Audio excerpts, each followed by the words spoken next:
हिरण्यवर्णाम् हरिणीम् सुवर्णरजतस्रजाम् चन्द्राम् हिरण्मयीम् लक्ष्मीम् जातवेदो महावः ताम् महावः जातवेदो लक्ष्मीमनपगामिनीम् यस्याम् हिरण्यम् विन्देयम् गामस्त्वम् पुरुषानहम् अश्वपूर्वाम् रथमथ्याम् हस्तिनादप्रमोदिनीम् श्रियम् देवीमुपहव्य श्रीर्मा देवी जुषताम्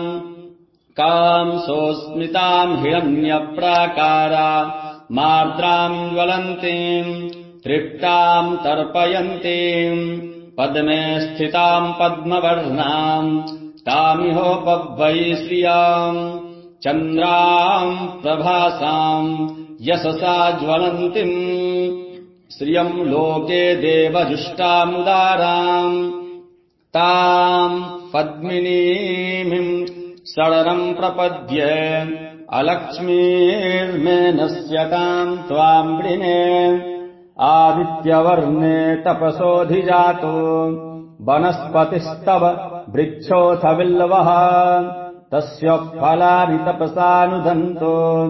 मायान्तरायाश्च बाह्या अलक्ष्मीः उपैतु माम् देवसखः कीर्तिश्च मणिना सह प्रादुर्भूतोऽस्मि राष्ट्रेऽस्मिन् कीर्तिवृद्धिम् ददातु मे क्षुत्पिपासामलाम् ज्येष्ठाम् लक्ष्मीम् नाशयाम्यहम् अभूतिमसमृद्धिम् च सर्वाम् निडनुद मे गृहात् गन्धद्वाराम् दुराधर्षाम् नित्यपुष्टाम् करीषिणीम् ईश्वरीम् सर्वभूतानाम् तामिहोपवै श्रियाम् मनसः काममाकूतिम् वाचः सत्यमसीमहि पशूनाम् रूपमण्डस्य मयि श्रयताम् यशः कर्दमेन प्रजा भूता मयि सम्भव कर्दमा श्रियम् वासय मे कुले मातरम् पद्ममालिनीम् आपः सृजन्तु सिनिग्धानि चिक्लेत् बस मे गृहे निच देवीम् मातरम् श्रियम् वासय मे कुले आर्द्राम् पुष्करिणीम् पूष्टिम् पिङ्गलाम् पद्ममालिनीम् चन्द्राम् हिरण्मयीम् लक्ष्मीम् जातवेदो महावः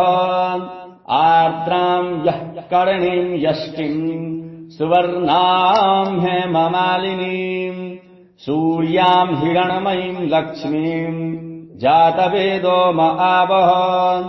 ताम् महावः जातवेदो लक्ष्मीमनपगामिनीम् यस्याम् हिरण्यम् प्रभूतम् गावो दास्योऽस्मान् विन्देयम् पुरुषानहम् यः शुचिः प्रयतो भूत्वा जुह्यादाज्यमन्नवहम् सूक्तम् पञ्चदशर्षम् च श्रीकामः सततम् जपेत्।